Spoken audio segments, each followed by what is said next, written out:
Okay friends, यहाँ पे एक सवाल है, क्वेश्चन है, define pure bending stress and list assumptions in the theory of pure bending. तो पहले हम बेंडिंग स्ट्रेस को डिफाइन कर देते हैं। तो आंसर देते हैं bending stress.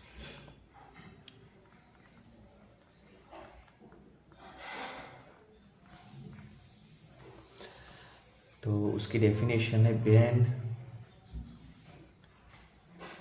a beam length, it's a pure bending stress, pure लिखना रह गया। when a beam length is subjected to a constant amount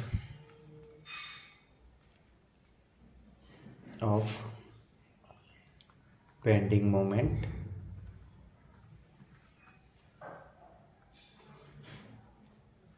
and a zero shear force,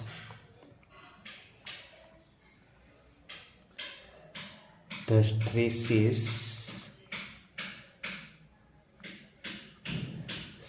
set up across the cross section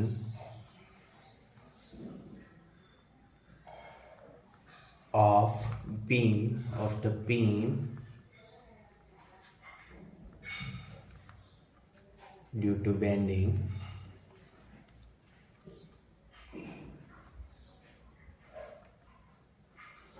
is known as pure bending stress। मतलब एक beam के section पे जहाँ पे bending moment ही लग रहा है and वहाँ पे ज़ीरो शियर फोर्स है।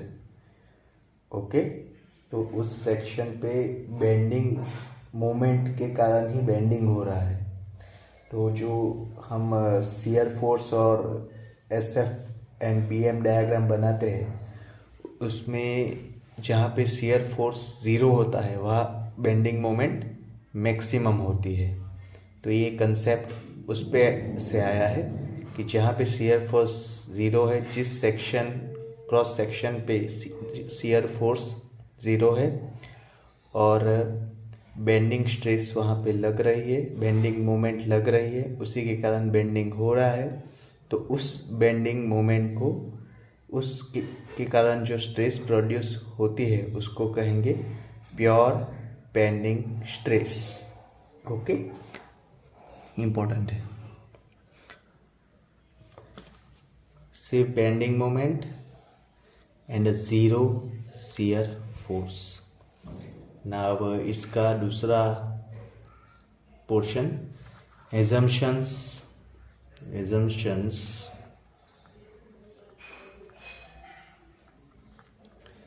In pure bending.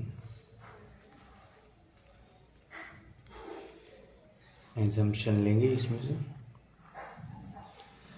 First assumption देखो, ये सारी एजम्पशंस बीम के केस में ही लागू होगी, तो बीम पे ही सब डिपेंड करेगा ये एजम्पशंस। तो पहले तो बीम का मटेरियल कैसा होगा, तो the material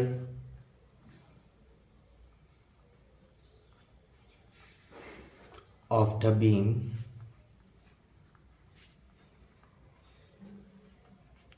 is homogeneous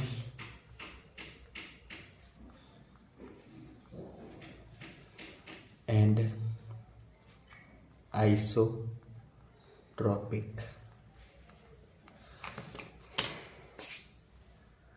homogeneous और आइसोट्रॉपिक को समझने के लिए ये लिख देते हैं। तो होमोजीनियस का मीनिंग है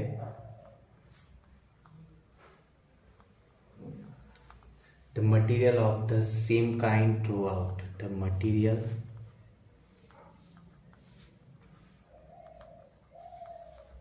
of the same kind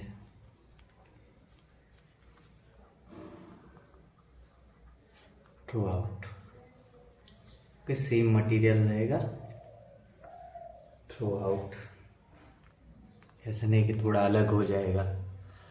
anisotropic मतलब सेम इलास्टिक प्रॉपर्टी, इक्वल या same elastic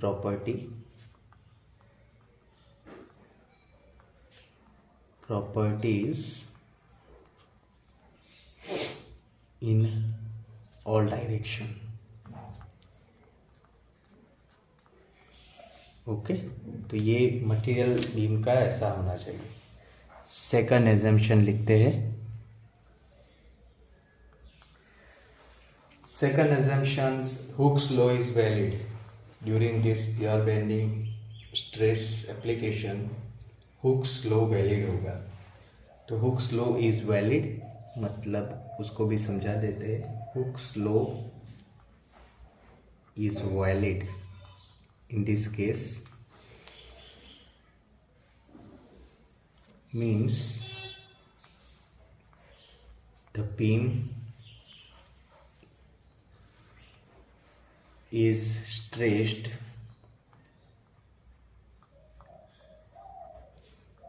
within the elastic limit. बराबर. तो हुक्स लॉ वैलिड रहेगा और इलास्टिक लिमिट के ऊपर की लिमिट नहीं जाएगी. ये तीसरा, modulus of elasticity, the young modulus और modulus of elasticity. The young's modulus, एक मिनट मिटा देते हैं. The young modulus E is same in tension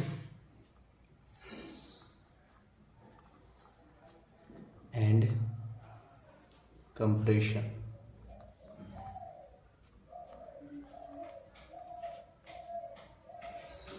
Independently.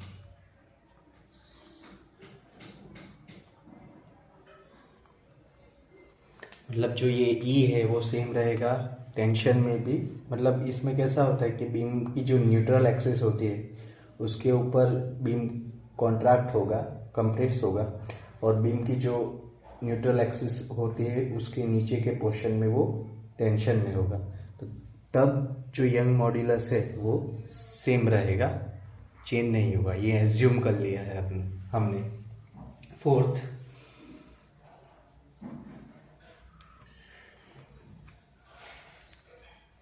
the transverse longitudinal नहीं, transverse section which was plane before bending remain plane after bending. मतलब जो transverse section है, मतलब lateral section है, क्रॉस सेक्शन है, वो ट्रांसवर्स होगा. वो जब with in the elastic limit है, ओके, तो वो प्लेन ही रहेगा. ऐसा नहीं कि कुछ चेंज हो जाएगा. ओके, ऐसे है. ये सीधा आना चाहिए.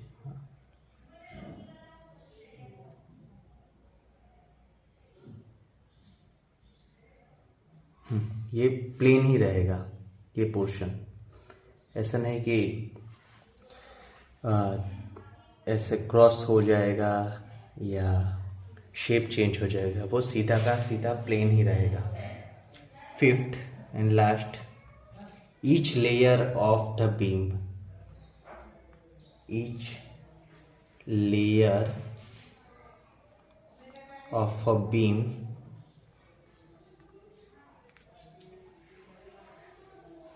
each layer of the beam is free to expand or contract independently. Okay, तो जो लेयर है वो, जो भी लेयर है बीम का, एक लेयर ले लो तो वो कॉन्ट्रैक्ट भी होगा और एक्सपांड टेंसाइल फोर्स के कारण एक्सपांड भी होगा इंडिपेंडेंटली। तो ये सब एज्यूम कर लिया है बिफोर ये बेंडिंग स्ट्रेस के एग्जाम्पल को गिनने से पहले। तो ये एजम्पशन और ये जो बेंडिंग मोमेंट का ये क्वेश्चन है, define pure bending stress and list assumptions in the theory of pure bending, वो आपको पूछा जा सकता है 3 या 4 मार्क में। तो उसमें ये सब लिखना रहेगा। तो पहले ये material is homogeneous and isotropic वो लिख दो, फिर Hooke's law is valid, third Young modulus is same, fourth लिख दो the transverse section before bending and after bending is remain plane और each layer of the beam contract and expand independently। तो ये सब लिखना है, तभी आपको 3 या 4 मार्क मिल जाएंगे। कोई क्वेश्चन है तो कमेंट कीजिए। Thank you.